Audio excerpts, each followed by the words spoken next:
Hello, welcome to the Positive Posting Conversation, the show about how to have a better relationship with your dog and cat. I'm Zazie Todd, author of the books Bark, Wag and Purr, and creator of Companion Animal Psychology blog. My co-host, Kristi Benson, is a dog trainer and anthropologist, and she also works at the Academy for Dog Trainers. We can't give advice on your pet, so if you have concerns, see your dog trainer, cat behaviourist, or veterinarian as appropriate. Thanks for joining us today.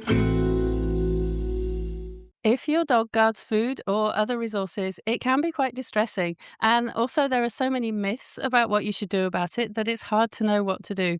So, we're going to talk about the facts and what you should do about it today. And we're joined by the renowned dog trainer Jean Donaldson, because she has just published a second edition of her book, Mine, A Practical Guide to Resource Guarding in Dogs, which I'm just holding up to the camera. It's got a gorgeous blue cover with a cartoon drawing of Buffy the Chow Chow with a giant bone. So gorgeous, gorgeous cover. Really love that. Welcome to the Positive Post in Conversation. I'm Zazie Todd, and I'm joined, as always, by my friend and co-host, Kristi Benson. Hey, Kristi, do any of your dogs guard things? Why, yes, they do. In fact, I have Archer sitting behind me on a couch, and he guards if he picks up something super gross, like something like a bone with some kind of rot about it, he will be like, "This is mine, and you will not get it back." And Pepper sometimes guards his food too. So, Jean, I'm thrilled that we can talk to you about this. We're joined today by Jean Donaldson, who is one of the world's top dog trainers. She's the founder of the Academy for Dog Trainers, and she's the author of the seminal book Culture Clash, which was named #1 training and behaviour book by the Association of Pet Dog Trainers. And in 2017, Jean authored and instructed Dog Training 101 for the Great Courses, which I highly recommend. It's a fantastic course. And her most recent book is the second edition of Mine, A Practical Guide to Resource Guarding in Dogs. And that's what she's here to talk to us about today. Jean, thank you for joining us. Thanks for having me. We're thrilled to have you here. And the first edition of Mine has helped so many people. So what made you decide to do a second edition of the book? That's a great question. And the short answer is that about 20 or almost 25 years of additional cases under my belt. And so refining what needs to be done and what actually is superfluous. So the first edition really had every conceivable sort of step. It was very incremental plans because I was thinking, geez, here's how many cases I've done. And this is going to be people probably doing some DIY with it. They may not be under the supervision of a trainer. And so I didn't want people to get into trouble. So even though it has all the disclaimers and it says, please contact a competent trainer and all that, I put in every conceivable split to kind of put the brakes on people so they would go slowly and then they wouldn't have an incident. Since then, having done a lot more cases and coached a lot of academy graduates and trainers on cases, I've sort of refined the plans that the vast majority of dogs are going to need these steps, and only some will need these additional steps. And so I was able to make it more efficient so that people can then kind of go a la carte a little bit more rather than having to do every conceivable incremental step. So it's been, you were saying, like 20 years? Yeah, over 20. I think it's something on the order of 24 years between the two editions since writing the two editions. So it's a lot of additional cases. For the people who are listening, I'm holding both versions up right now. They're pretty similar actually in style with the bold font and yeah.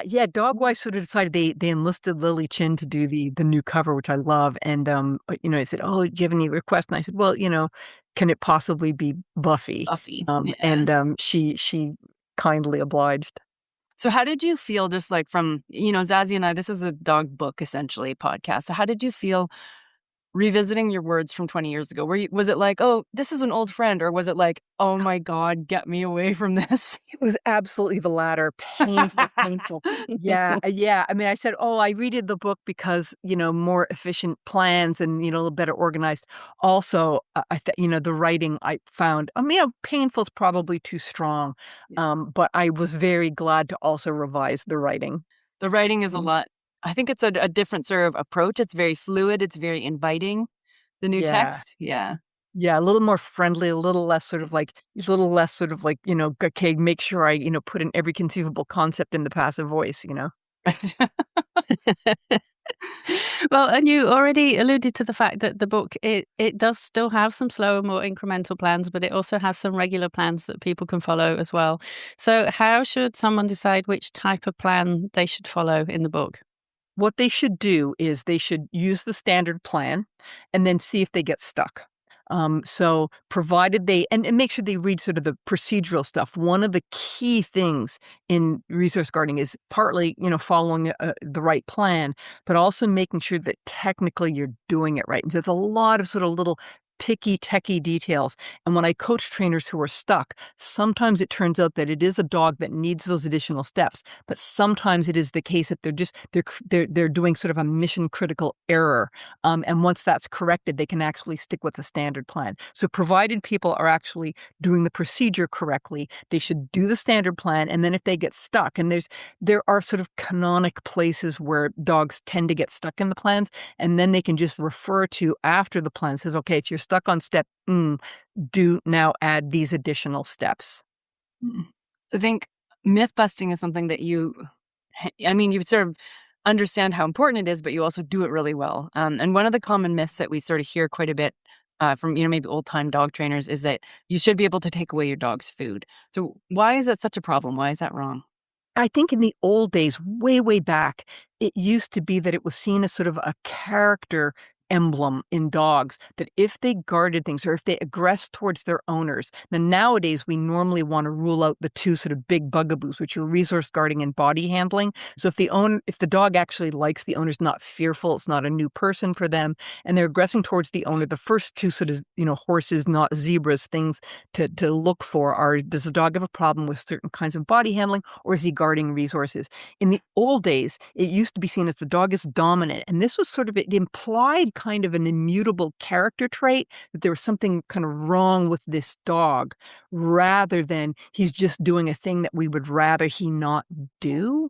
And so I think ascribing, that somehow this dog is trying to put one over on the owner and trying to sort of take over the household is just sort of, it's kind of overkill. It always looked to me as though dogs were kind of just running this wonky software that looked very similar to what you see on Animal Planet when you see sort of, hyenas guarding a piece of bone from each other, or what have you. And so it just seemed like, and plus it's modifiability. So very early on, way, way back, this was sort of before people even referred to it as resource guarding, and it used to be called dominance aggression, or there's something wrong with the dog.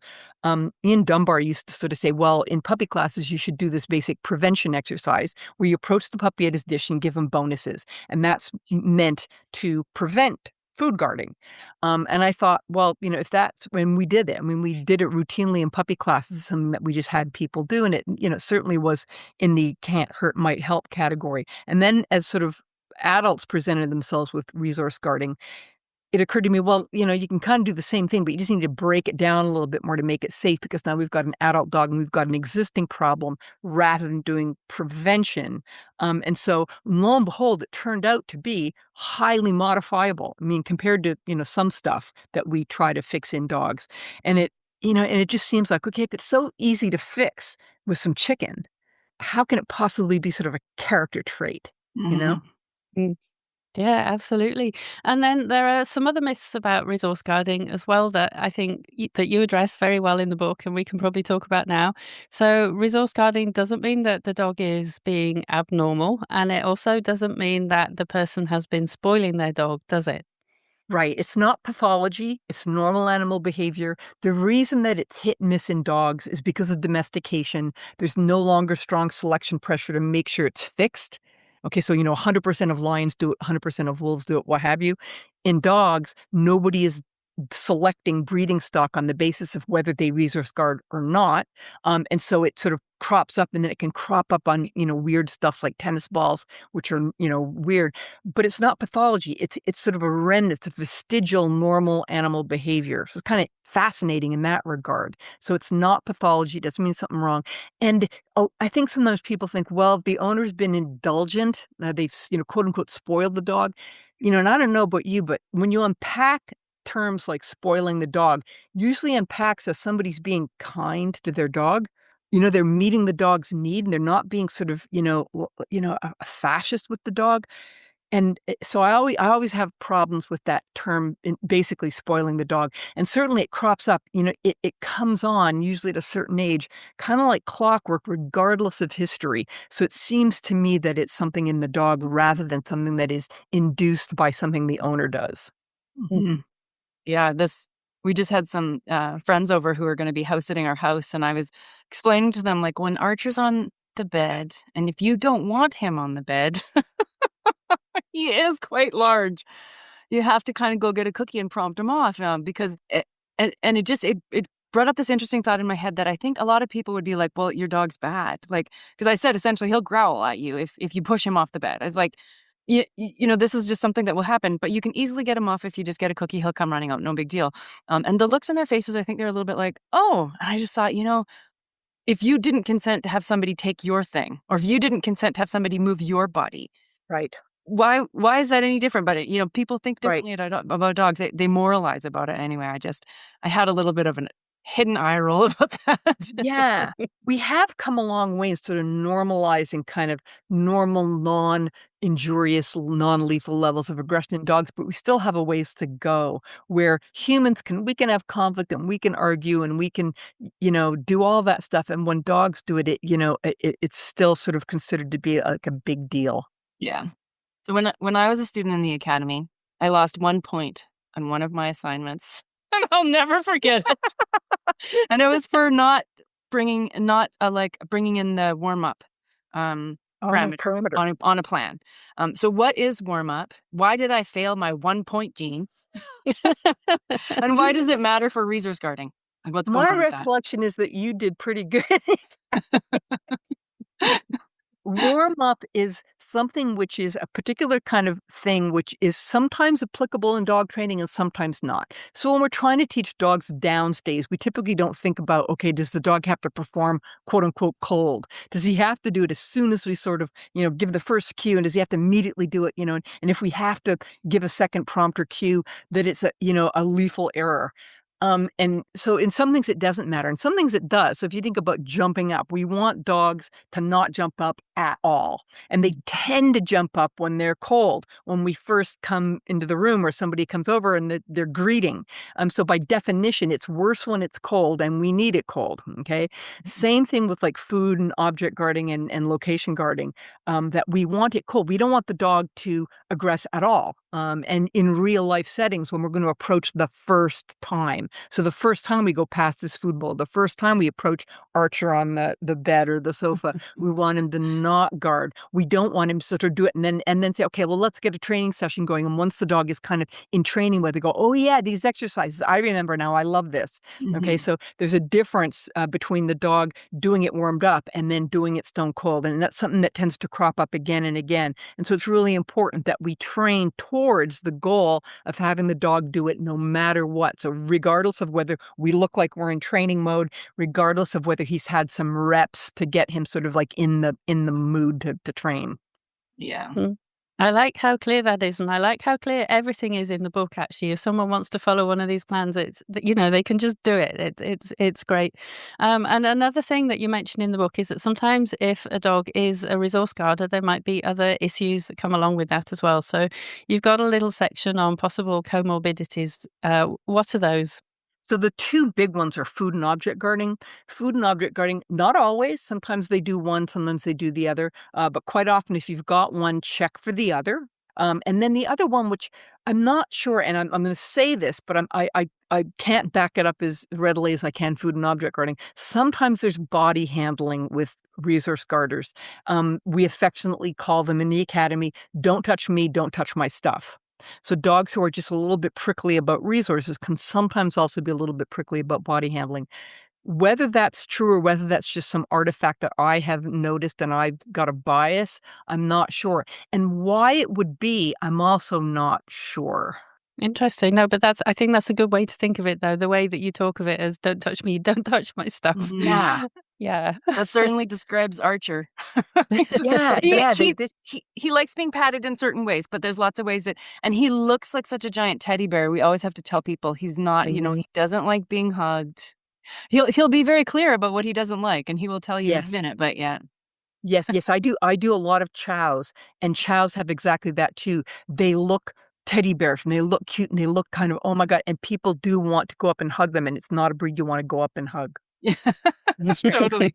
But randomly, his sister is touch my stuff, touch me. I love it all, you know? Yep. Ah, genes. So a lot of I think as our listeners can probably tell because we're laughing so much with kind of glee about Archer and his, what we find to be kind of hilarious behavior. A lot of dog trainers kind of like spicy garters. We find them interesting, you know? And you were talking earlier about just how trainable of a thing it is. So I think we don't look at it as, oh my God, this is a thing. We're looking at it as, oh, here's something I could fix if I felt like it, Right. you Right, know? and it's kind of optional. Yeah. What one of the standard things that we do, because dogs do it also routinely against each other. Yeah. So our sort of standard operating procedure is if dogs are guarding against people, locations, objects, food, laps, or whatever, we wanna get in there and fix it and change it, or in your case, you wanna just kinda manage it and let people know.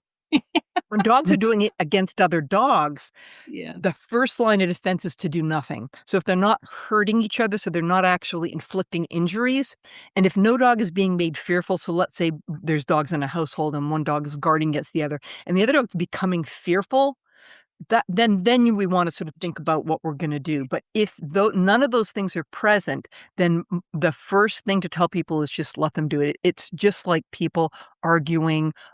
It's very normal. Dogs cope with it much better than we humans do. We humans have a bit of a freak out factor about it. Dogs tend to cope really well. They read each other well, and they mind each other's stuff, and so we don't have to fix it. It really is, so part of my goal from the get-go with this was to just tame everybody's, excitement about it, that it is not a big deal. It's not a big deal like, dogs who have injurious bites and hate strangers, that kind of stuff. It's not in that kind of class. For sure.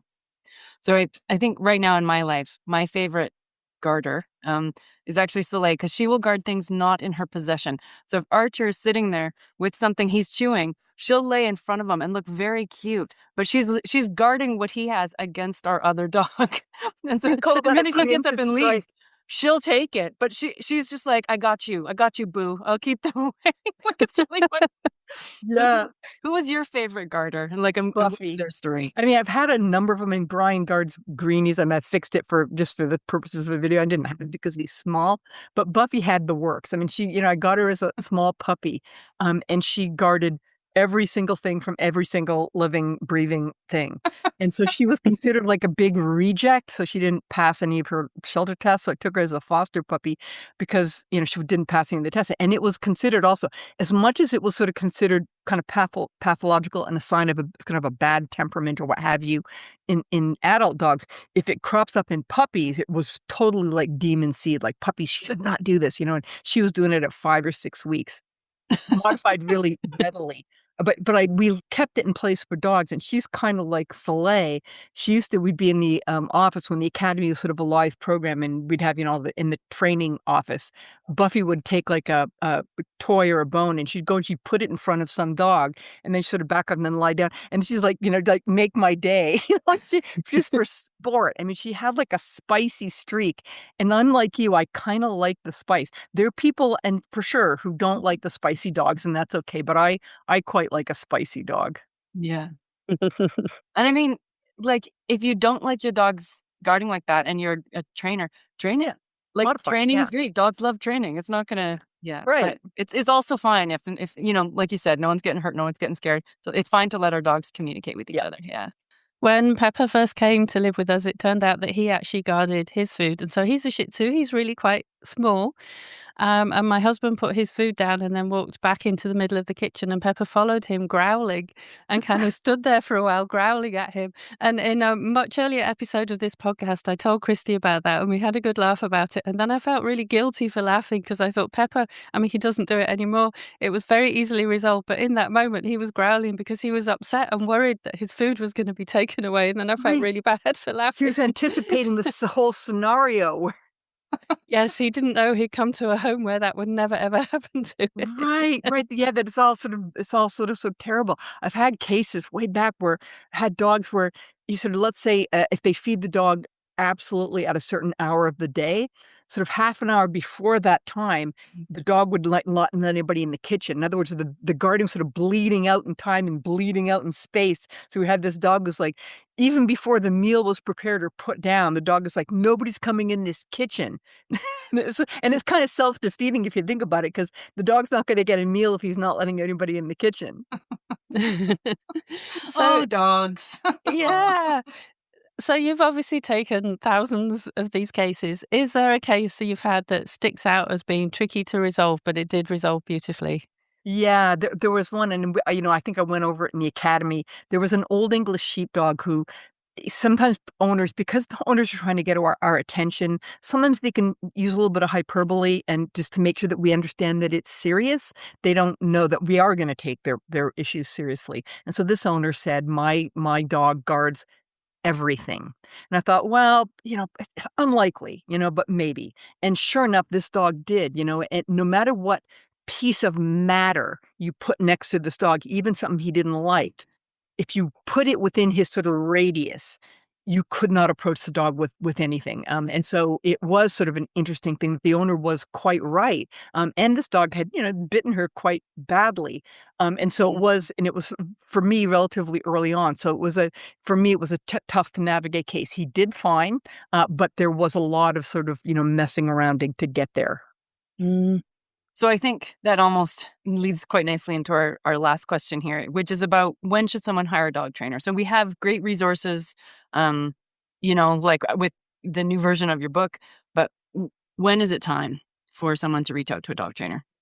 I would say that I think the safest answer is to get a competent trainer on board for pretty much anything, especially something where there's potential harm. So if a dog is growling, snarling, snapping, biting, immediately get yourself into competent hands. And people know, and I'm sure you've gone over this many times, that it's a bit of a jungle out there.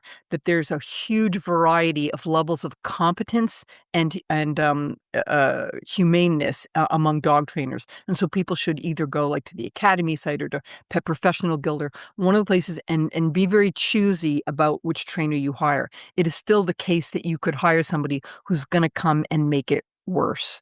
So be really careful. Be a smart shopper. Mm-hmm. Yeah, I think that's really important advice, because if you get the wrong person, you are going to make it worse. You really do need to get someone who is going to use the right techniques, which are covered so beautifully in this book. So this book is an amazing resource, I think, for anyone who has a dog who guards resources of any kind. So thank you so much for putting together a second edition of it, Jean. It's very much appreciated. And we always like to ask our guests to recommend a book to us. So, what have you been reading recently that you loved? The most recent book that I read that I loved, I apologize that it's off topic, although there's a bit of resource guarding in it. It's called The Eagle and the Heart by Dr. Helen Castor. It's about the sort of the thing that happened when Richard II was deposed by his cousin Henry IV, and it's because he was a rubbish king, and he got everybody sort of against him. He was actually very sort of covetous and mercenary and just not competent. And so his cousin had to sort of come along and depose him. So it was sort of this wrestling for the ultimate resource, which was the throne of England. Mm. That sounds really fascinating. Thank you. And so I'm going to hold your book up again so that people watching can see this beautiful cover. Mine is available wherever books are sold. It's published by Dogwise. And if people want to know more about Eugene, they go to the Academy for Dog Trainers website. That's right. And if you've enjoyed this conversation, I've actually got some very exciting news to share with you, which is that we will be talking to Jean again at BarkFest 2026. That's right, there is going to be another BarkFest, the book festival for animal lovers, happening this September. And if you want to get all of the details, make sure you go to my website, companionanimalpsychology.com, and you'll find all of the details there as they are released. So, Jean, thank you so much for talking to us today, and thank you so much for agreeing to come back and talk to us again in September. Thank you for having me.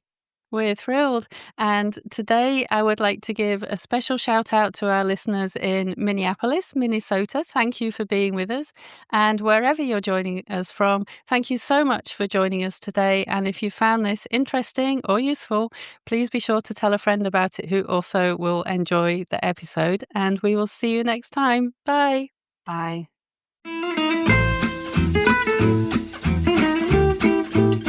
Thank you for listening to the Positive Posting Conversation. If you liked this episode, please subscribe to the show and write us a review via your podcast app. For the show notes, visit companionanimalpsychology.com.